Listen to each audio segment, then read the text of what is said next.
और welcome back to my channel. आज चाहिँ नवमीको दिन ह्याप्पी नवमी। मैले चाहिँ मेरो बहिनीलाई भेटिसकेको छु हैन। तिम्रो नाम के हो? मेरो नाम लक्ष्मी चौधरी। त्यही पनि अस्ति जेन्जी प्रोटेक्ट कार्यक्रममा चाहिँ हेलमेट हराइदिएर तल पनि आदि तल चाहिँ सुहा अर्कोले लग्दियो। ह्याप्पी दसैँ सबैजनालाई। आज चाहिँ नवमीको दिन म चाहिँ दोकानबाट पनि फर्किसकेँ। आज चाहिँ एकदम धेरै तन्नाहरू धुनु छ हैन मेरो। थ्याङ्क यू अबे थ्याङ्क यू। आज चाहिँ अब जाँदैछु म लुगाहरू किन्न, लुगा भन्दा पनि जुत्ता किन्न जान्छु। आमा पनि हुन्छ। अब हामी कति ठाउँ गयो मिलाएर सबै थोक ल्याएको छु। जुत्ता के यस्तो छ हेर्न सक्नुहुन्छ। जुत्तामा चाहिँ जम्मा जमी गरेर चप्पल जुत्ता मोचा गरेर अबे तर्स्यो आमा कस्तो अनि हेलो एन्ड नमस्ते सबैजनालाई। Welcome back to my channel. आज चाहिँ नवमीको दिन ह्याप्पी नवमी सबैलाई, ह्याप्पी दसैँ सबैलाई। सबैजनाले राम्ररी मनाउनु होला। अनि आज चाहिँ म बिहान उठेर कहाँ जाँदैछु भने वाइबा मल दमक। आज चाहिँ हाम्रो टिप्स पाउने दिन हो। हेरौँ मैले पाउँछु कि पाउँदिनँ। म यहाँ काम गरेको 1 महिना मात्र भएको छ। त्यही भएर मलाई दिनुहुन्छ कि दिनुहुन्न थाहा छैन। त्यही पनि म अन्तिमचोटि चाहिँ जान्छु। टिकाहरू लगाइदिनुहुन्छ कि के गर्नुहुन्न मलाई केही थाहा छैन। त्यही पनि म जान्छु। 8 बजे बनाउनु भएको छ, 7:30 भएको छ। अब चाहिँ म जान्छु गाइजहरू। मैले भर्खर ब्रुस नभेटेर हातले नि यस्तो हान्दैको थिएँ ब्रस। अनि यसपालि चाहिँ मैले अलिक छिटो दसैँ मनाउनु हुँदैन किनभने मलाई पिरियड भइरहेको छ। र म चाहिँ जान्छु। अब वाइबा मल त म पाइन्छ कि पाइँदैन थाहा छैन हैन। 1 महिना मात्रै भयो काम गरेको, दिन्छन् कि दिँदैनन् हेरौँ गाइज। जाम ल, सकेसम्म चाहिँ दिनुभयो हुन्थ्यो हैन। हाम्रो पनि अब दसैँको लुगा किन्नु पर्ने। आमालाई भन्नु पर्यो, आमा म गएको ल म आउँछु भरे छिट्टै 9-10 बजेतिरै आउँछु। बा पाइन्छ कि भनेर गएको हो। अब हेरौँ, नपाए पनि सबैजनालाई भेट्छ होइन। मलाई दिदीको चाहिँ साह्रै याद आउँछ। म हिजो कस्तो इमोसनल हुँदाएको थिएँ यार दिदीको। आई लभ यु दिदी। अरे क्या म भर्खर यहाँ बाटोमा हिँड्दै थिएँ होइन। कहाँ जानुभएको आन्टी? ए अस्ति आएको नि आन्टी। म त बाटोमा हिँड्दै थिएँ होइन। 2जना दाइहरू राजनीतिको बारेमा बाँच्दै हुनुहुन्थ्यो। एउटा सिटीवाला हुन्थ्यो, एउटा चाहिँ त्यही त्यो चिया खानेमा बसिराख्नु हुँदैन होटलमा बाँच्दै हुनुहुन्थ्यो यार। कति हाँस्नु। यस्तो हो नि त होइन। उनीहरूलाई मतलब छैन तिनीहरू भ्रष्टाचारीहरूलाई हामी आम जनता बाँच्छौँ क्या को राम्रो भनेर। लाइक नेपालीले बुझ्नुपर्छ कि हामी सबै एकजुट भएर चाहिँ अगाडि बढ्ने हो क्या साथीहरू। बुझ्नु भएन? यसरी बाँचेर हुँदैन त। सो गाइस म चाहिँ आइसकेँ हाम्रो प्यारो आकाशी पुल। This is my favourite place to visit in Damak. अनि हाम्रो वाइबा मल चाहिँ खुलेको रहेन रहेछ।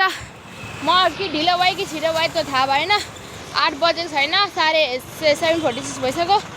कि 7 बजे बोलाउनु भएको थियो कि 8 बजे बोलाउनु भएको थियो। कति बजे बोलाउनु भएको थियो, ढिलो भयो होला सायद। किन बस्नु भएको आन्टी?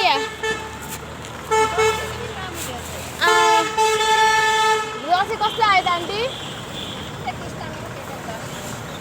ए ह्याप्पी क्रिसमस। ल गाइस अहिले चाहिँ म पर्खिरहेको छु होइन। आउनै भएको छैन कोही पनि। 8 बजी मर्न आँट्यो। अनि मैले चाहिँ मेरो बहिनीलाई भेटिसकेको छु होइन। तिम्रो नाम के हो? मेरो नाम लक्ष्मी चौधरी। लक्ष्मी चौधरी। मैले चाहिँ उसलाई अस्ति भेटेको, कति 2-3 दिन अगाडि भेटेको। जस राम्रो लाग्छ। के भन्छ ऊ हामीले टिकटक पनि बनाएको थियौँ होइन डान्स गरेर। होला अरे हो भन न। अनि तिमी दसैँ मनाउँछौ कि मनाउँदैनौ? ए मनाउन पनि सक्छु, नमनाउन पनि सक्छु। अनि अहिले के भन्छ बिहानै आएको कि तिमी? कतिखेर? रातिको 1 बजे। किन अनि रातिको 1 बजे चाहिँ? चिया खाँदै बसेको भयो रातभरि। अनि सुत्नु पर्दैन? सुत्नु पर्दैन, निन्दै लाग्दैन। किन?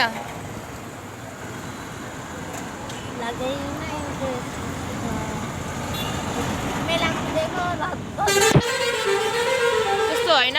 राति भनेको सुत्नुपर्छ होइन। तर तिमी सानो छौ यार। काम दिन्छ होला तर होइन तिहार पछाडि। ए होइन दसैँ पछाडि। लाइक कपडा पसल हेर्न हुँदैन? कपडा पसल वा केहीमा काम गर। मेलामै काम गर्छु। मेलामा के? त्यस्तो रोड पासिङ र ओरिङ दरिङ सामने। ए त्यो सब्जी मन्डीमा जस्तै भनौँ न हो त्यस्तै हुन्छ नि। अब मेलाबाट उताबाट सामान ल्यायो भन्दाखेरि ल्याउनु पर्ने, यता लग भन्दा यता ल्याउने, उता लग, त्यस्तो। राम्ररी गर होइन, राम्ररी बस। हरियो लुगा लाउनु पर्छ उता गएपछि। किन? अनि अनि त्यो काम गर्दाखेरि हरियो लुगा लाउनुपर्छ अनि एउटा क्याप लाउनुपर्छ र मेन मान्छे मलाई नि बनाइदिइरहेको छ रोटे पिङको अनि के को ए त्यो पाडोजुङीमा छ हो ए आउनु न मेला आउँछु भोलि हजुर यहाँ चाहिँ अब हाम्रो दसैँ कार्यक्रम स्टार्ट हुन आँटेको थियो यति बेला धेरै हल्ला भइरहेको थियो एकजना कस्टमर पनि आउनु भएको थियो अनि त्यही भएर मैले चाहिँ हल्का भिडियो रेकर्ड हालिदिएको के भन्छ होला भिडियो उयो गरेको हाम्रो दिया बहिनी चाहिँ भर्खर 1 महिना हुँदैछ काम गर्न सुरु गरेको त्यही पनि अस्ति जेन्जी प्रोटेक्ट कार्यक्रममा चाहिँ हेलमेट हराइदिएर तलब पनि आधी तलब चाहिँ सुहा अर्कोले लगिदियो बहिनीलाई टिका लगाइदिन्छु म अब राम्ररी काम गर्नु 2-4 वर्ष वाइफमा मस्त काम गर्नु त्यस पछाडि अन्त ध्यान दिनु अनि यही हो मेरो चाहिँ आशीर्वाद भने पनि जे भने पनि हैन राम्रोसँगले काम गर्नु बहिनी जहाँ जे गरे पनि जता गए पनि एकदम इमानदार साथ काम गर्नु र यो जमारा बहिनीलाई ए जमारासँग यो पनि दिनुहोस् यहाँ छ है पैसा ल यहाँ छ ल लियो पैसा दसैँमा यो चाहिँ यसो हामीले हल्कासँगले सबैजनालाई अब हामी happy Dashain uncle happy Dashain सबैजनालाई आज चाहिँ नवमीको दिन म चाहिँ दोकानबाट पनि फर्किसकेँ आज चाहिँ एकदम धेरै तन्नाहरू धुनु छ होइन मेरो तन्ना धुनु छ ब्ल्याङ्केट धुनु अबे थ्याङ्क यू तन्ना धुनु छ त्यो दाइहरू क्या तन्ना धुनु छ ब्ल्याङ्केट धुनु छ होइन दसैँकोमा अब धुनुपर्ने गर अहिले चाहिँ 12 बजिसक्यो अब सुना चाहिँ भात खान्छु गर अनि त्यसपछि सबै धुन्छु आज लुगा पनि किन्नु भनेको किन्छु कि किन्दिनँ थाहा भएन तपाईँ हेरिहाल्नुहुन्छ नि किन्छु भने फुपू आउनुहुन्छ भन्दै हुन्छ होइन अब फुपू आउनुभयो भने जान्छु न त जान्न आज त अब दसैँ पछाडि मात्रै किन्छु होला लुगा अहिले त सस्तो अलिक महँगो पर्छ होला त्यही पनि हेरौँ अब थ्याङ्क यू भन्न चाहन्छु हाम्रो वाइबामा दमकलाई चाहिँ स्पेसली पवन दाइलाई मलाई पनि टिका लगाइदिनु भयो होइन म यस्तो स्पेसल फिल गराइदिनु भयो थ्याङ्क यू सो मच धेरै कुरा सम्झाउनु पनि भयो थ्याङ्क यू अब चाहिँ म जान्छु गाइज भात खान्छु भात खान्छु अनि फेरि तपाईँहरूसँग भेट्छु ल अनि उहाँ अङ्कल चाहिँ हाम्रो छिमेकी हुनुहुन्छ जहिले जतिखेर म घर आएको बेला कोइन्सिडेन्स हुन्छ कि जति बेला घर आउँदाखेरि चाहिँ मलाई लिभ दिनुहुन्छ सिटीमा थ्याङ्क यू अङ्कल ए हाई भिडियो नअन भएको थिएन ल गाइस आज चाहिँ अब जाँदैछु म लुगाहरू किन्न लुगा भन्दा पनि जुत्ता किन्न जान्छु आमा पनि हुन्छ अब हामी माथिल्लो बजारसम्म हिँड्दै जाने भनेर यसो योजना बनाउँदैछौँ तर कति बेरसम्म हिँड्न सकिन्छ एक्लै भए चाहिँ हिँडेर जान्थ्यो तर मसँग चाहिँ शीतल हिँडेर नै पुगिन्छ होला झन् बेलुका झन् सस्तो दिन्छन् हौ अलिक अँध्यारो हुँदा झन् सस्तो दिन्छन् अनि सस्तो दियो भने झन् राम्रो होइन एउटा जुत्ता चाहिँ किन्नु पऱ्यो भनेको मेरो लुगाहरू त छ तर जुत्तै छैन क्या राम्रो लाइक एउटा मात्रै छ जुत्ता पनि त्यही भएर जुत्ता चाहिँ किन्ने भनेको हेरौँ के किनिन्छ घर अब गाइज यस्तै हो जिन्दगानी के गर्नु त सोचे झै जिन्दगी रहेनछ नजाने अब त्यो गयो भने चोकतिरबाट जानु पर्ला कि नत्र अब हिँड्दै जाने हो साथीहरू हाई थुक्का फेरि ल बुझेछ नि भयो ल गाइज मैले चाहिँ सपिङ गरेर ल्याइसकेँ होइन मैले बजारमा चाहिँ भिडियो गरेन किनभने हल्ला थियो कि म कति ठाउँ गएँ मिलाएर सबै थोक ल्याएको छु जुत्ता चाहिँ यस्तो छ हेर्न सक्नुहुन्छ जुत्तामा चाहिँ जम्मी गरेर चप्पल जुत्ता मोजा गरेर 1850 पऱ्यो भने यताको भेस्टी म तपाईँहरूलाई गेस गर्न छोडिदिन्छु भरे उता घरमै गरेर देखाउँछु होइन अनि भाइले चाहिँ मेरो भ्लग गरिदिएछ नमस्ते सबैजनालाई ओइ फेरि मधुर आयो यार हेर न ल thank you so much happy Dashain भाइ गएको ल बाई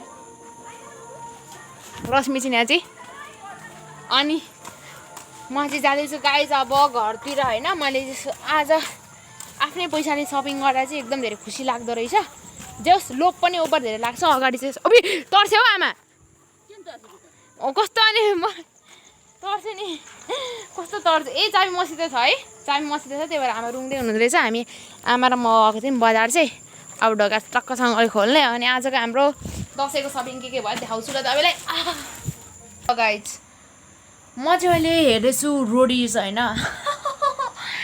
लुगा चाहिँ यस्तो छरपस्ट सबै भइसकेको छ अब यो मिलाउन फेरि झ्याउ लाग्ने भयो म तपाईँहरूलाई भोलि देखाउँछु लगाएर लुगा तर आज चाहिँ म तपाईँहरूलाई के देखाउँछु भने यति बेर तपाईँले अन्तिमसम्म भिडियो हेर्नुभएकाले चाहिँ म यो जुत्ता देखाउन चाहन्छु जुत्ता चाहिँ गाइस जुत्ता पनि किनेको छु अब टक्कसँगले भोलि लाएर तपाईँलाई देखाउँछु तपाईँलाई आजको ब्लग के कस्तो लाग्यो कमेन्ट गर्नु होला अनि म जहिले ब्लग गर्छु साथ सपोर्ट दिनु होला गाइस ह्याप्पी दसैँ